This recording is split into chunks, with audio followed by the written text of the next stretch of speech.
The high desert wind carries no mercy. It only carries the grit that scours a soul down to its bones. Ilara Vanderin had been running for 3 weeks, but it was in the unforgiving territory of New Mexico that her hope finally died, right alongside her horse. She was a widow, a fugitive, and a ghost, when the wealthiest and most dangerous man in the territory, Jackson Thorne, found her. She gave him the only truth she had left. "I'm lost." His reply was a command, not an offer, and it would change everything. "Then follow me home." The sun was a hammered brass coin, nailed to an empty blue sky, and its heat was a physical weight. Ilara's world had shrunk to the agonizing rhythm of her own breathing and the metallic taste of dust on her tongue. The high chaparral of the New Mexico territory was a landscape of thorns and baked earth, a place that didn't just resist life, it actively punished it. Her horse, a tough bay mare named Bess, had given its last full measure 3 miles back. A hidden rock, a sharp crack of bone, and the mare had gone down with a piteous, all-too-human scream. Ilara had sat with the animal, stroking its mane, her canteen empty, her own throat too raw to cry. She'd taken the saddlebags, the rifle she barely knew how to use, and the small, oil-skin-wrapped packet that was the entire reason for this nightmare. Then she had started walking east, toward a horizon that shimmered with lies.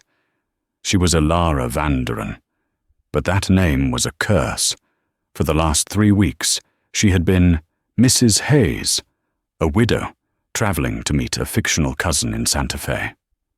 The lie had been thin, but her desperation had been thick enough to sell it.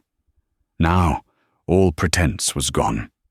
She was just a woman, 26 years old, wearing a riding skirt now tattered and stained, her fine-boned features hidden beneath a mask of grime and sun-blasted desperation.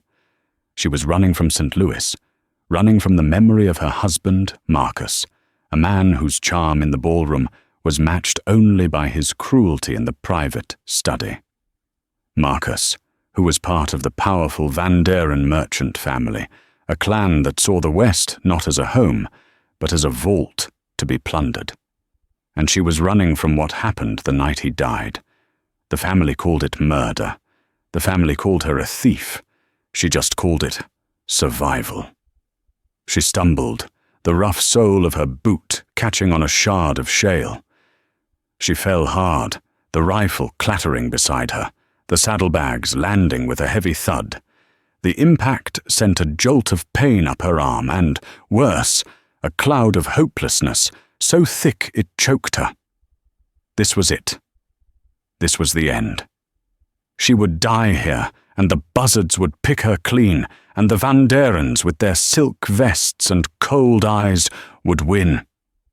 They would find her body eventually, or perhaps they wouldn't even have to.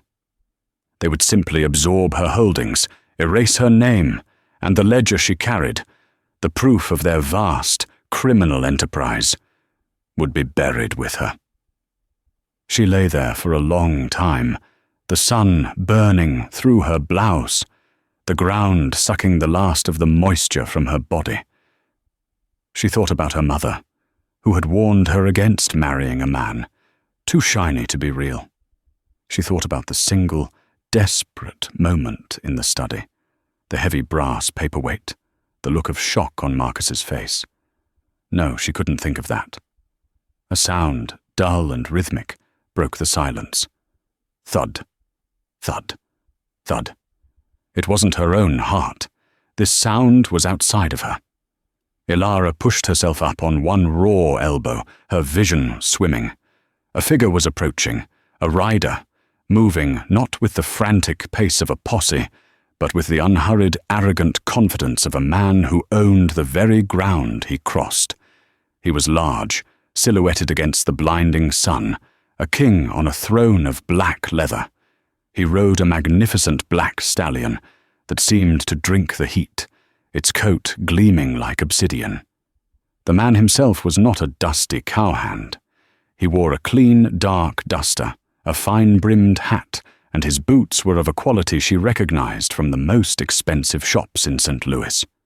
He pulled the stallion to a halt perhaps 10 feet away, the horse chuffing and tossing its head, impatient. Ilara shielded her eyes. The man looked down at her, his expression unreadable, his features carved from the same hard rock as the surrounding mesas. He had a strong jaw, a straight nose, and eyes so dark they seemed to absorb the light. He was, she realized with a jolt, devastatingly handsome. But it was the handsomeness of a hawk, all predator and no plea. He didn't speak. He just watched her, this broken, pathetic thing sprawled in the dust. His silence was more unnerving than any threat. Ilara's throat felt like it was full of burrs. She tried to speak, but only a dry rasp emerged. She pointed to her canteen, then to her own lips. The man watched her for another long moment before, with a fluid grace, he swung down from the stallion. He was tall, broader in the shoulder than she'd realized. He walked to her, unhooked a canteen from his own saddle and uncorked it. The slosh of the water inside was the most beautiful sound she had ever heard. He knelt, not close, but within arm's reach, and held it out. She lunged for it, her hands shaking. He didn't let go, forcing her to steady herself. Slowly. His voice was a low baritone, a rumble that seemed to vibrate in the ground itself. Or you'll sicken. She obeyed, taking small, agonizing sips. The water was cool and clean, and it was life. It ran down her chin, tracing clean paths through the grime. When she finished, she leaned back, the first wave of real, coherent thought returning. This man. Who was he? "Thank you," she whispered, her voice cracking. He took the canteen, corked it, and stood, looming over her again.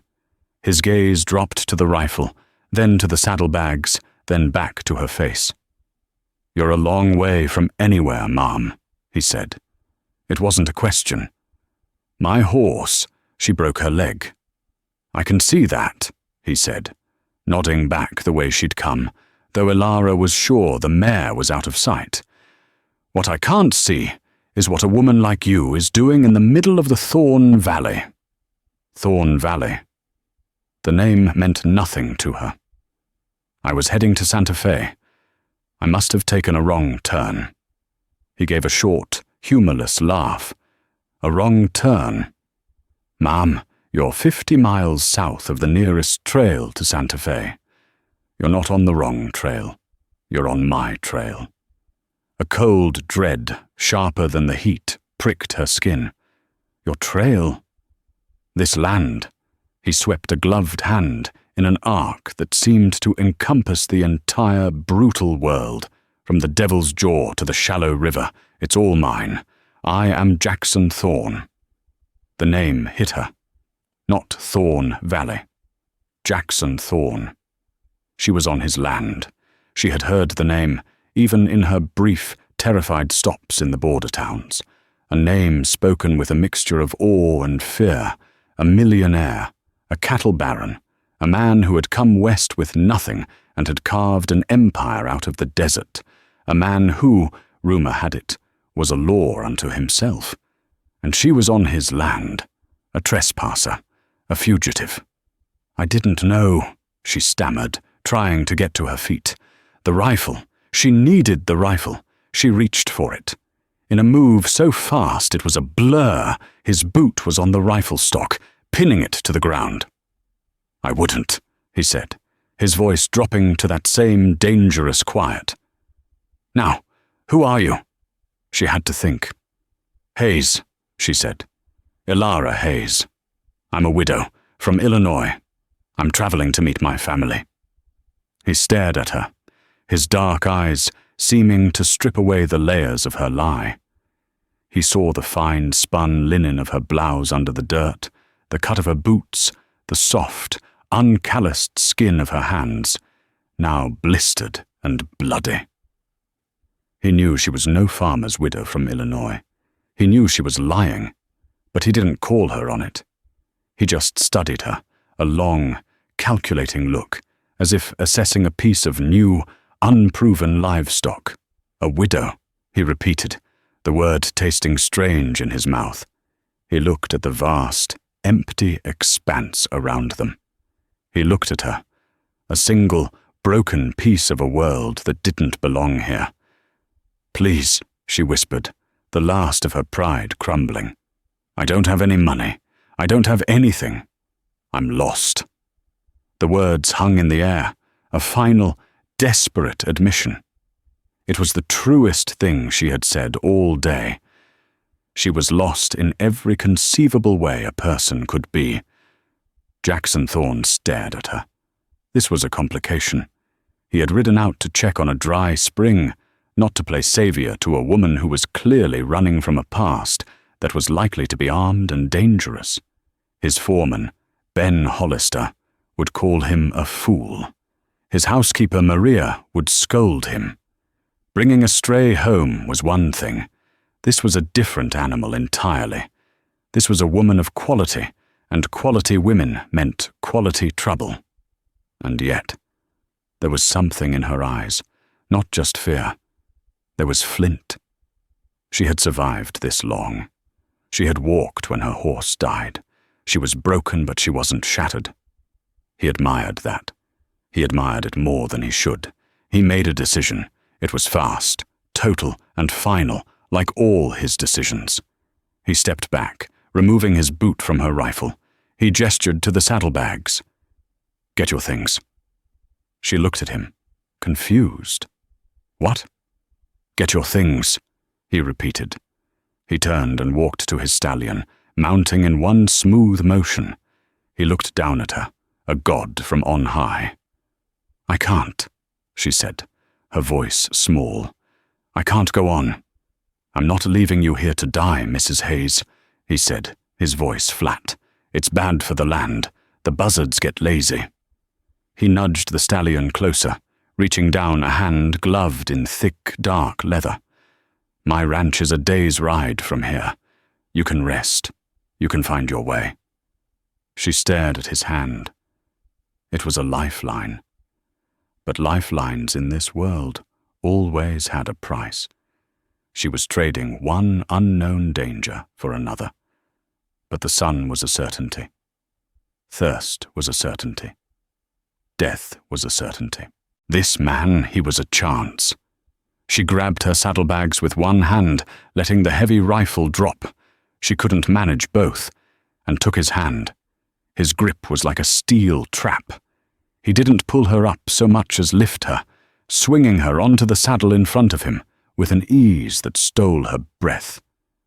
She landed against his chest, a solid wall of muscle and heat, the smell of leather and clean, masculine sweat overwhelming her. She was boxed in, his arms on either side of her, the reins in his hands. "You said you were lost," Jackson Thorne said, his voice a low rumble in her ear as he kicked the stallion into a steady, ground-eating trot. She could only nod, her face buried in the rough fabric of his duster. "Then follow me home." The ride to the Golden Spur Ranch was a blur of exhaustion and terror. Elara drifted in and out of a waking nightmare, her body protesting the jolt of the horse, her mind reeling from the proximity of the silent, powerful man who held her captive. For she was a captive, she had no doubt of that. He had saved her, yes, but the way he'd lifted her, the way his arm rested just behind her back, wasn't protective. It was possessive. They rode through a landscape that shifted from flat, baked desert to rising, rocky foothills.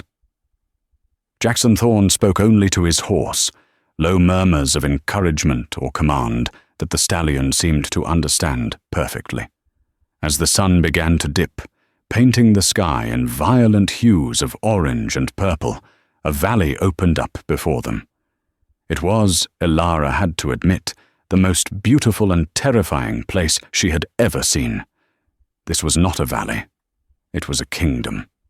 A massive, sprawling expanse of green, fed by a river that glittered like a silver snake in the twilight. Thousands of cattle, more than she had ever imagined in one place, dotted the plains, looking like ants from their vantage point on the ridge. And in the center of it all, nestled in a grove of cottonwoods, was the ranch. The Golden Spur, Jackson said, his first words in hours.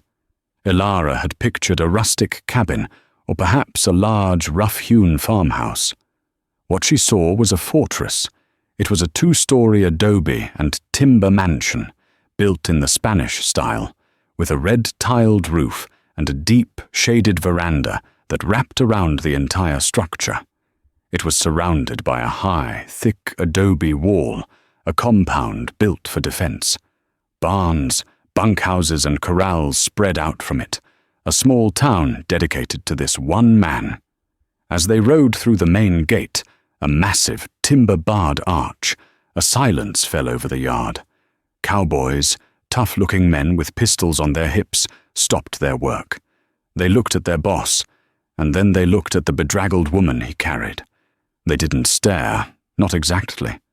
Their faces were impassive, but the intensity of their gazes made Ilara shrink closer to Jackson's chest, a move she immediately regretted. A man detached himself from the shadows of the veranda. He was older, leathery, with a permanent squint, and a rifle held loosely in the crook of his arm. "Boss, we were about to ride out. You missed supper." "Had to track a stray, Ben," Jackson replied, swinging down from the saddle. He then reached up for Ilara. She flinched, but his hands were firm on her waist, lowering her to the ground. Her legs, unaccustomed to anything but walking and terror, buckled. The man named Ben Hollister caught her, his grip surprisingly gentle, but his eyes were not. They were a pale, cold blue, and they sized her up in an instant. "This'n looks used up," he said, not unkindly, but with the flat assessment of a man judging horseflesh. "She's a guest, Ben," Jackson said, a sharp edge in his voice. "This is Mrs. Hayes. She'll be staying in the main house. Tell Maria to prepare a room, and send for Doc Evans from Prosperity in the morning. She's dehydrated, but I don't think it's more than that." "A guest," Ben repeated, drawing the word out. He looked from Jackson to Ilara, and a flicker of something, disapproval, or maybe just deep-seated caution, crossed his face. "Right. Maria. Doc Evans. Got it." He turned and disappeared into the bunkhouse, his boots heavy on the packed earth. "Come," Jackson said, taking her by the elbow. He didn't ask. He guided her, his grip still firm, up the steps of the veranda. The interior of the house was as shocking as its exterior. It was not the home of a rough cattleman. The floors were dark, polished wood, scattered with rich Navajo rugs. The furniture was heavy, carved oak and embossed leather. A massive stone fireplace dominated one wall of the great room, and a chandelier, clearly hauled hundreds of miles by wagon, hung from the high-beamed ceiling. It was a house of immense wealth and stubborn, masculine taste. A woman emerged from a doorway, wiping her hands on an apron. She was perhaps 50, with iron-grey hair pulled back in a severe bun, and a face that looked as though it had never known a smile. Her dark eyes, black as olives, were sharp and intelligent. "Senor Thorne," she said, her voice stiff. Her gaze flicked to Ilara, and her lips thinned. "Ben said a guest." "This is Mrs. Hayes, Maria," Jackson said, his voice softer than it had been with Ben, but still full of command. "She's had a hard time. She needs a bath, food, and a room. The East guest room, and see to her belongings." He gestured to the saddlebags which he'd carried in. Maria looked at Ilara, her eyes travelling from the tattered boots to the matted hair. It was a look of pure, unadulterated contempt. Not for Ilara personally, but for what she represented. A disruption, A woman, a mess brought into her house by the Señor. "Of course, Señor," Maria said. She turned to Ilara. "Follow me." Ilara, feeling like a naughty child being sent to the headmistress, followed the housekeeper up a wide, curving staircase. Maria showed her into a room that was larger than her entire apartment back in St. Louis. A huge four-poster bed dominated the center, and a set of double doors opened onto a private balcony overlooking the valley. "The bath is through there," Maria said, pointing to another door. "I will have one of the girls bring hot water. Clothes you are small. Perhaps something of my niece's will do. For now." She looked at Ilara's ruined dress with disgust. "Leave your things. I will have them cleaned. Or burned." She paused at the door. "The Señor is a good man, but he is busy. He does not like complications." "I don't mean to be a complication," Ilara whispered, her entire body aching. Maria just stared at her. "That is what all the complications say." She shut the door, leaving Ilara alone in the opulent silence. A bath was drawn. Simple, clean clothes, a boy's linen shirt and a plain brown skirt that was too big in the waist, were left on the bed. Ilara sank into the hot water, the first real comfort she had known in weeks, and scrubbed the layers of dirt and fear from her skin. As she did, she thought about her saddlebags, which Maria had taken, the oilskin packet, the ledger. A cold panic seized her, more terrifying than the heat of the desert. She had left it. She'd been so exhausted, so overwhelmed, she had left the bags with Jackson. He had handed them to Maria. She scrubbed harder, the soap stinging the raw blisters on her hands. What was in those bags? A few pieces of clothing, a small bag of coins she'd sewn into the lining, and the packet. The small, deadly packet that had cost her everything. She got out, dried herself, and put on the ill-fitting clothes. She quickly, frantically, searched the room.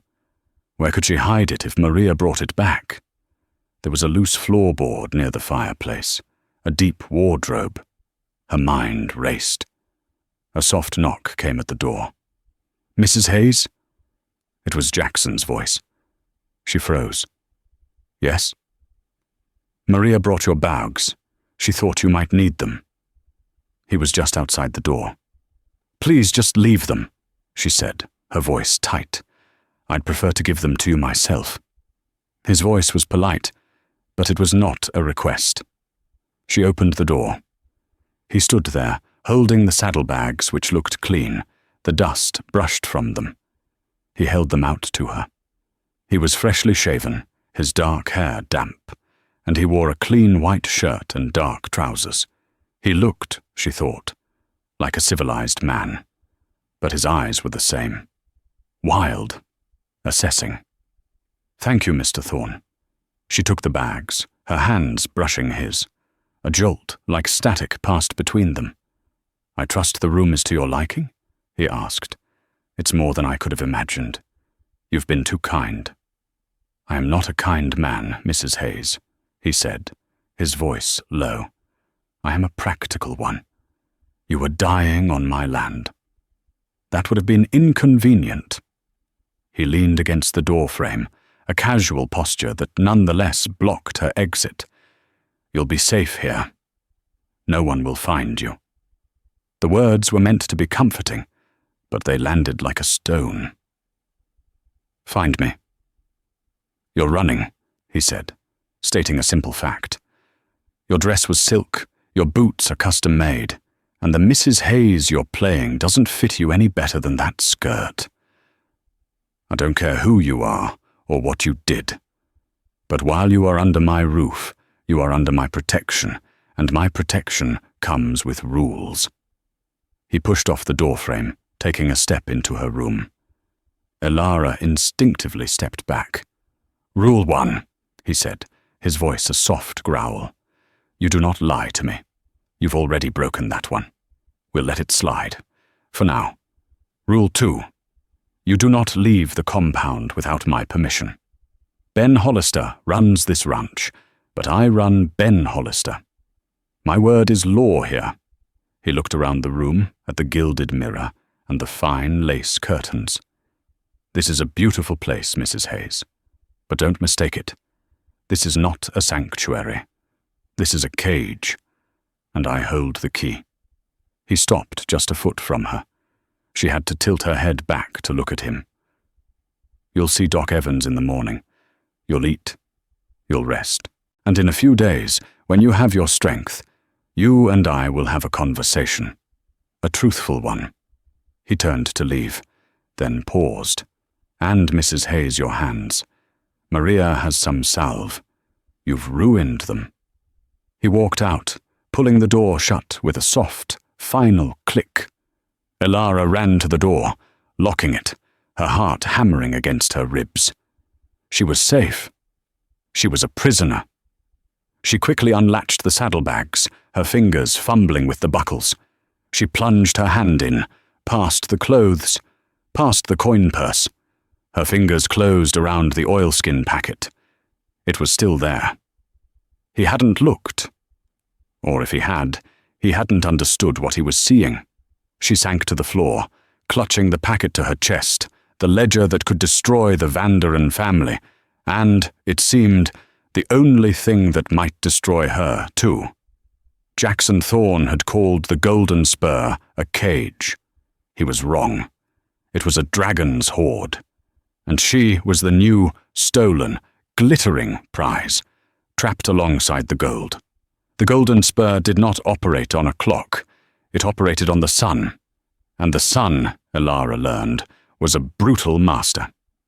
She was woken before dawn by the sound of boots on the veranda, the jingle of spurs, the lowing of cattle, and the smell of strong coffee and frying bacon. Her body, protesting a week of abuse, felt heavy as lead. But the small, locked room, however opulent, felt suffocating. She dressed in the borrowed clothes and made her way downstairs. The great room was empty, the fire from the night before a pile of grey ash. She followed the sounds and smells to the kitchen, a massive room with a cast-iron stove that looked large enough to roast an entire steer. Maria was there, her back to the door, kneading a mountain of dough with a rhythmic, violent energy. "You are late," Maria said, not turning around. "I'm sorry?" Maria turned, dusting her hands on her apron. Her black eyes were sharp. "The Senor and the men ate an hour ago. They are already in the north pasture. This is a ranch, Senora, not a hotel in St. Louis." The casual, cutting accuracy of the guess, St. Louis, made Elara flinch. "I'm not a guest. I mean, I don't want to be. I want to work. I can't pay Mr. Thorne for his kindness, but I can earn my keep." Maria looked at Elara's hands, which were now clean and bandaged with the salve. "Work? With these?" she scoffed. "What can you do? Can you scrub a floor until your knuckles bleed? Can you render a hog? Can you cook for 30 hungry men?" "I can," Elara said, lifting her chin. "And I can read and write. And I am very, very good with numbers." This gave Maria pause. She squinted at Elara.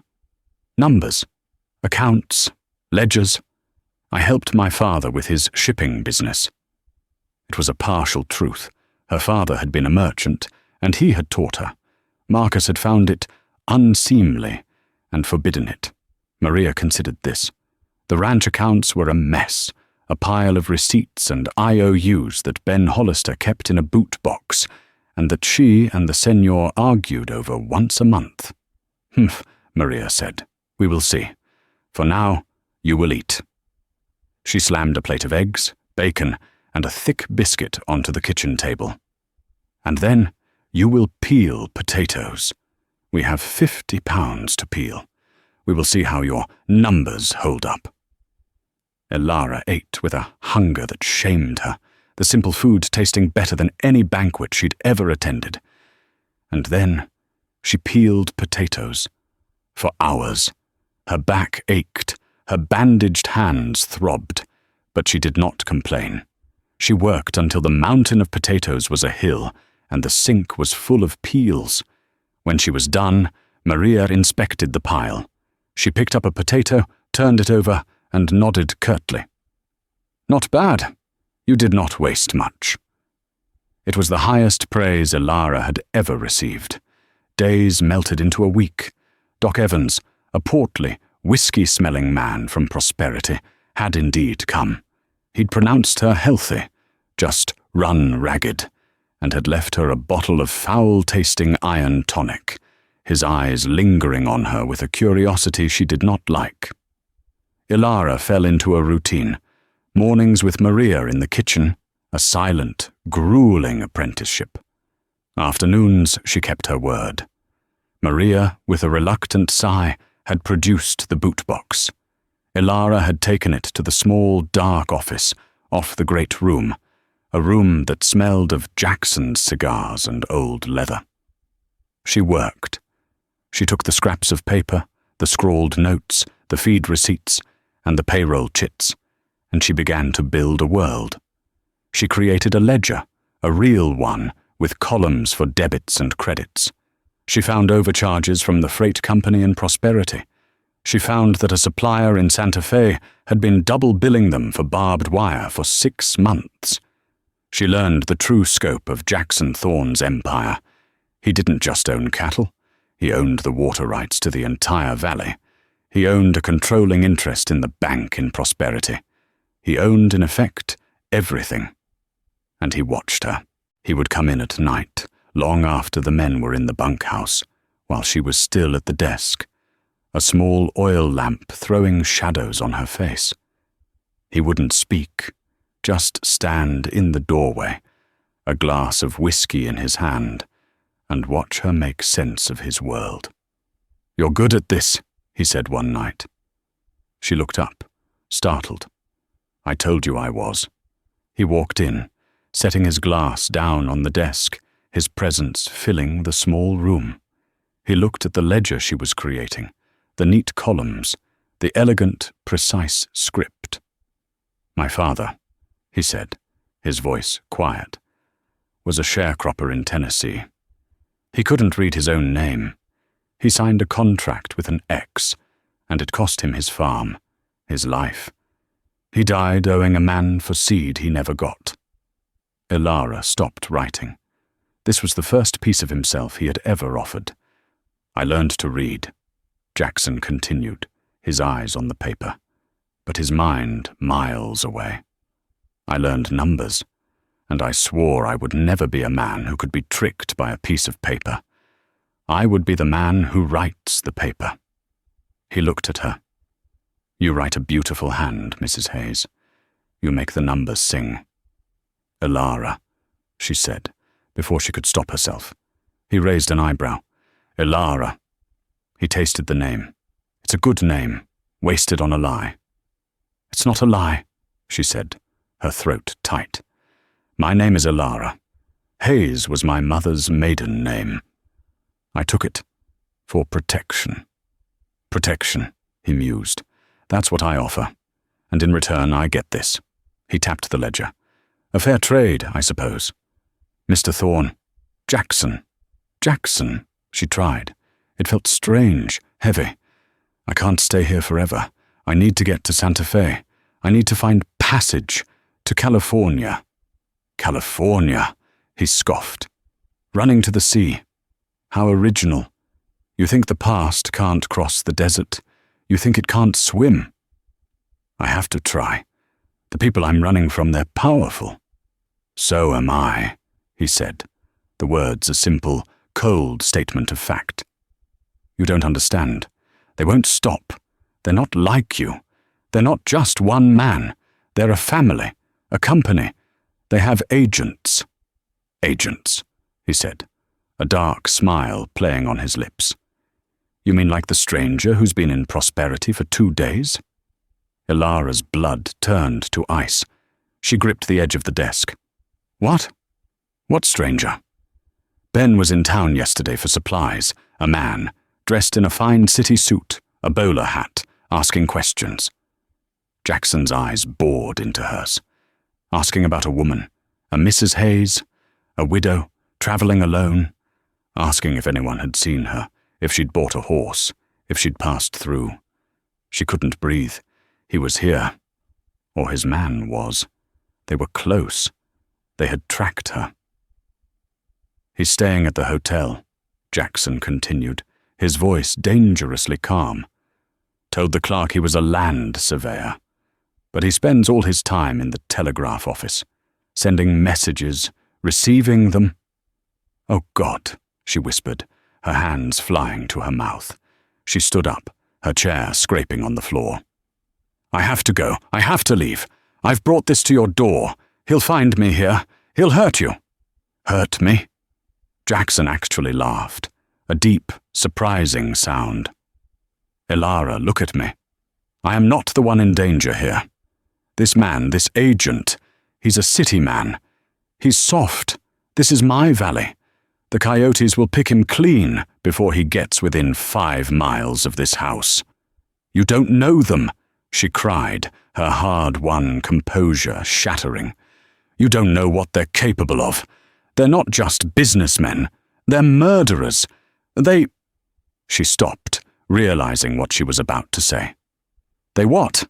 Jackson said, his eyes narrowing. "They murdered someone? Or did you?" The accusation hung in the air, heavy and poisonous. "No," she whispered. I didn't." "Who are you, Elara?"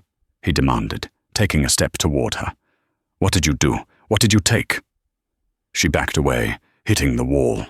She was trapped by her past, and by this man. "I can't tell you."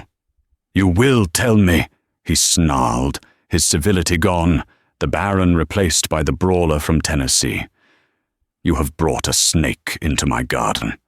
You will tell me its name, or I will throw you to it myself."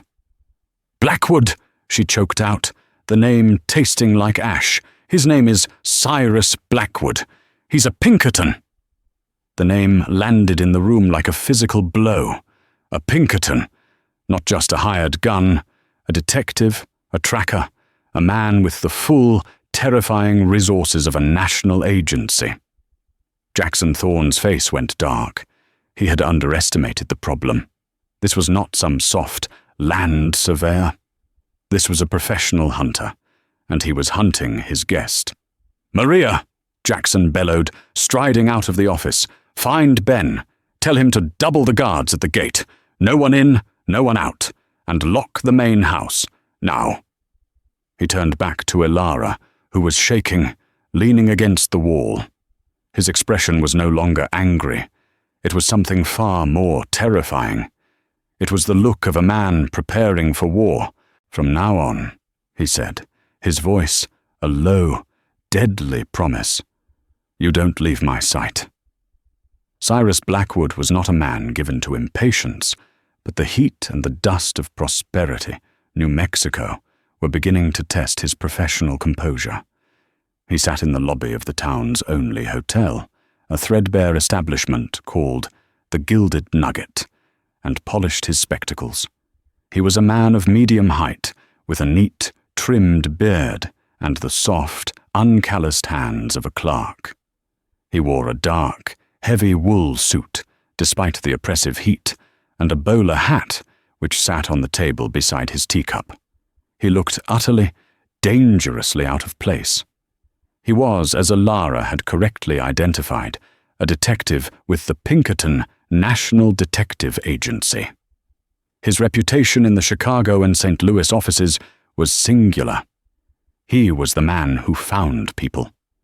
He was not a brawler or a gunman, though he was proficient with the small, .32 caliber revolver he kept in a shoulder holster. Blackwood's weapons were intellect, patience, and a complete, dispassionate understanding of human weakness. He had been on Elara Vanderen's trail for 2 weeks. He'd tracked her from St. Louis, where she'd foolishly booked a train ticket to Kansas City, to the small outfitting town where she'd bought a horse and supplies under the clumsy Hayes alias. He'd followed her trail of panicked, poor decisions south. He'd found the dead horse. He'd lost her trail in the dust storm. But he knew the land. There was only one source of water, one center of gravity in this entire forsaken quadrant, the Golden Spur Ranch, and its owner, Jackson Thorne. Blackwood had spent 2 days in prosperity, not just asking questions, but listening. He'd learned that Thorne was a legend, a self-made millionaire, a man who had the loyalty of 50 hard-bitten men, the ear of the territorial governor, and a reputation for ruthless efficiency. Thorne was not a man to be trifled with. This, Blackwood conceded, was a problem. His warrant for Elara Van Deren, a flimsy, fabricated charge of theft and embezzlement, was powerful paper. But in a place this remote, power flowed from the barrel of a gun and the loyalty of men, not from a judge's signature, the ocean 500 miles away. He'd telegraphed the Van Deren family patriarch, old Augustus Van Deren. The reply had been terse, and, for Blackwood, lucrative. Get the ledger. Get the girl. No expense to be spared. Failure is not an option. Failure, Blackwood murmured to himself, sipping his lukewarm tea, is an orphan. Success has many fathers. He knew Thorne wouldn't just hand her over. A man like Thorne, a king in his own valley, would see the woman as his property, his guest, his stray. To take her would be a challenge to his rule. So Blackwood would not challenge him. Not at first. He would be reasonable. He would be legal. And if that failed well, the Van Deren expense account was generous. He'd already wired for support. 4 men, former colleagues from his army intelligence days, who were far less scrupulous than he, and far more comfortable with the uglier side of retrieval. They would be in prosperity by week's end. Until then, he would scout. He rented a horse, a scrawny-looking gelding, from the livery. He told the stable hand he was a geologist, looking for silver deposits. He rode out, not toward the Golden Spur's main gate, which he'd been told was guarded, but west, towards the high ridges that overlooked the valley. From a mile away, through his field glasses, he saw it. The ranch was, as he'd feared, a fortress. He saw the guards on the wall, the sheer number of men, the logistical strength. He watched for an hour, a small, dark figure on a distant hill. He saw Jackson Thorne himself, riding out with a group of men, moving with that easy, arrogant grace. And then he saw her. She was on the veranda, shaking out a rug. Even from this distance, he recognized her. The way she moved, the tilt of her head. She was no longer the bedraggled fugitive. She was wearing a simple, clean dress. Her hair was up. She looked domestic. He saw the housekeeper, the one they called Maria, come out and speak to her. They were not fighting. They were talking. Blackwood smiled, a cold, thin expression. This was bad. She was integrating. She was becoming part of the household. She was no longer a stray. She was a pet, and pets were much harder to take. He lowered his glasses. Thorne was not just protecting her, he was keeping her. Back at the ranch, the atmosphere was a coiled spring. Elara felt the shift instantly. The cowboys who had previously ignored her now nodded to her, their eyes watchful. "Ma'am," they would say, touching the brim of their hats. She was no longer an invisible curiosity. She was the señor's problem, and by extension, theirs. Ben Hollister, the foreman, had stopped glaring at her with suspicion, and now regarded her with a sort of weary exasperation. "He's out there," Ben said to Jackson, standing on the veranda. Elara, sweeping the pine needles from the steps, was close enough to hear. "I know," Jackson said. He was cleaning a rifle, the pieces laid out on a blanket, his hands moving with practiced, deadly care. "This Pinkerton," Ben spat the word. "He's been up on the ridge, just watching. It ain't right. He's a professional, Ben. He's not a hot-headed outlaw. He's waiting. He's measuring. He's trying to see if the prize is worth the price." "And is it?" Ben asked, his voice low. He cut his eyes toward Ilara. Jackson stopped his work. He looked at his foreman, his oldest friend. "She's useful, Ben. Her numbers have already saved us $1,000.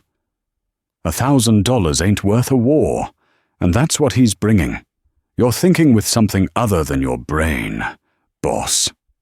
Jackson stood, his height and sheer presence dwarfing the older man. "You watch your mouth, Ben. I'm thinking about my ranch. A man comes into my valley, sniffing around my property. I don't care if he's a Pinkerton or the president.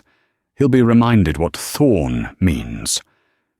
"Property," Ben muttered, loud enough for Ilara to hear. "That's all she is to you." He stomped off the porch, angry. Ilara's face burned with shame. Property. Useful. She felt a sudden, desperate urge to flee. Not from Blackwood, but from him, from Jackson. She was trapped between two men who saw her as a thing to be retrieved or a thing to be kept.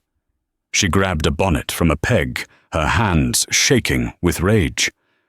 "Where are you going?" Jackson asked, not looking up from his rifle. "For a walk," she snapped. "To the river. I'm suffocating in this house." "I told you not to leave the compound." "The river is in the compound," she retorted, pointing to the glittering stream that ran through the grove of cottonwoods, well inside the adobe walls. "Or are you so paranoid you think he'll tunnel in like a gopher?" A small smile touched Jackson's lips. "He's not a gopher, Ilara. He's a snake, and he's patient. Don't go near the walls, and take this." He tossed her a small silver whistle on a leather thong. "You're in trouble, you blow it. A man will be to you in 20 seconds. She snatched it from the air, her anger warring with a strange, cold fear. She hated him for his arrogance, for his control, for being right. She walked, quickly at first, then slower, toward the cottonwoods. The air was cooler by the water. The sound of the river, the rustle of the leaves, the smell of damp earth. It was the first time she had felt a moment's peace since St. Louis. She sat on a large, flat rock, pulling her knees to her chest. Ben was right.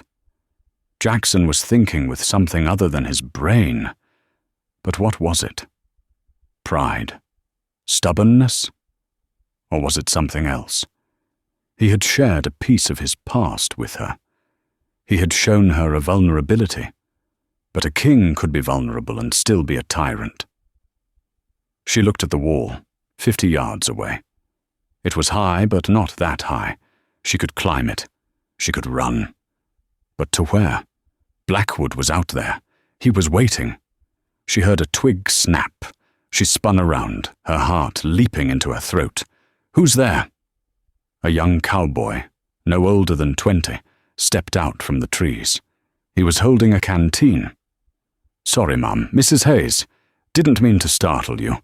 Mr. Hollister sent me to check the fence line." Ilara relaxed. "Oh, all right." He was clearly new, his face still smooth, his eyes wide with a mixture of shyness and hero worship. "He said, Mr. Thorne, that you were off limits, but Mr. Hollister, he just said, keep an eye on her. Make sure she don't wander." "I'm not wandering," Ilara said, her anger returning. "I'm a prisoner." "No, ma'am," the boy said, earnest. "You ain't a prisoner. You're a guest. Mr. Thorne, he protects what's his. And, well, he's never brought a lady home before.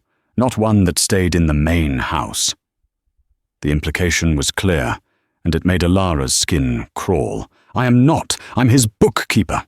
The boy just blushed and looked at his boots. "Yes, ma'am. Well, I'll be over here. Fixing the fence." He beat a hasty retreat, clearly terrified of her, or of Jackson. Ilara watched him go. He protects what's his. She looked down at the silver whistle in her hand. It was a tool, a warning, but it was also a leash. She was his. She stood up, a new cold resolve settling over her. She would not be a pet. She would not be a prisoner. And she would not be property. She had a weapon. Not the whistle. Not the rifle she'd abandoned. She had the ledger. She had to tell Jackson. She had to tell him the whole truth, not just about Blackwood, but about why. She had to show him what was in that oilskin packet. She had to make him an ally, not a jailer, because the hunter's moon was rising, and Cyrus Blackwood was not hunting a woman. He was hunting a secret. A secret that was, at this very moment, hidden under a loose floorboard in her room, right under the dragon's nose. The tense quiet at the ranch shattered when Cyrus Blackwood arrived at the main gate. Jackson, Ben Hollister, and dozens of hidden riflemen were waiting. Blackwood, flanked by 2 men, announced he was a Pinkerton detective. He wasn't there with guns, but with paper. A federal warrant for the arrest of Elara Vanderen on charges of theft, embezzlement, and suspicion of murder. He cited Doc Evans' sworn testimony as proof she was there.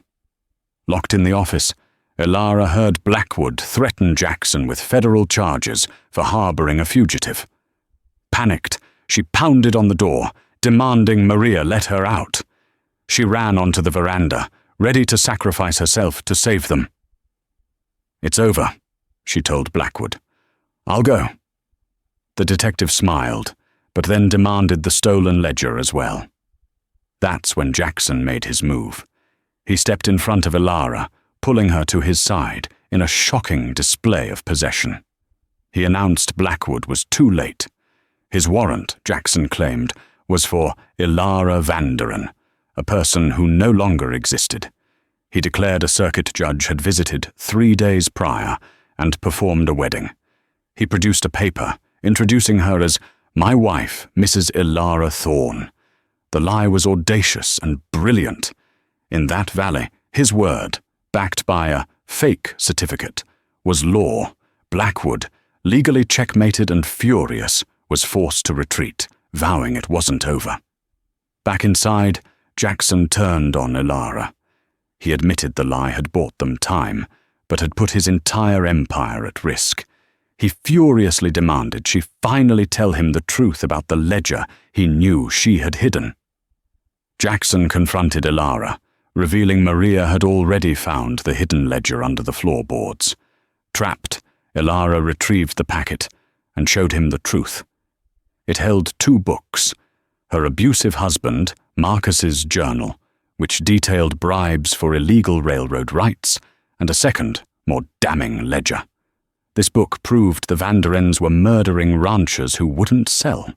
Crucially, it detailed their plan to buy the dry land around the Golden Spur and then divert the river at Devil's Jaw, a move that would choke Jackson's ranch and destroy him. Finally, Elara confessed to killing Marcus in self-defense. Instead of judging her, Jackson called it justice and survival. Seeing the ledger as the weapon they needed, he immediately dispatched Ben Hollister to the governor in Santa Fe with the proof, fully embracing Elara and her war as his own. The lookout's disappearance confirmed Jackson's fear. Blackwood was setting a trap at Devil's Jaw, having cut the telegraph line. Jackson planned to use himself and Elara as bait, knowing Blackwood needed her and the ledger alive. They rode straight into the ambush. Elara was captured, and the ledgers taken. Jackson, feigning defeat, walked unarmed into the canyon, as Blackwood demanded.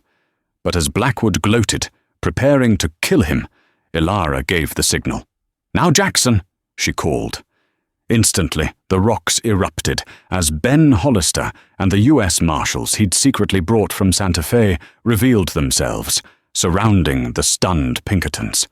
Blackwood, in a final, desperate move, seized Elara, holding a knife to her throat. The standoff was broken by a single, shocking shot. A mile away at the ranch, Maria stood on the veranda, a smoking rifle in her hands. Blackwood fell, dead. The reckoning was over. And so, the widow who was lost found her home, not as a prisoner, but as a queen. The millionaire cowboy who thought he owned the world found the one thing he was missing, someone to share it with. The lie they told became their greatest truth, and the ledger that started a war ended up building a dynasty, founded not on paper and bribes, but on the unshakable rock of two souls who had been forged in the same fire. They found their home not on a map, but in each other. Thank you so much for listening to this story. If you were on the edge of your seat, please show your support. It means the world to us.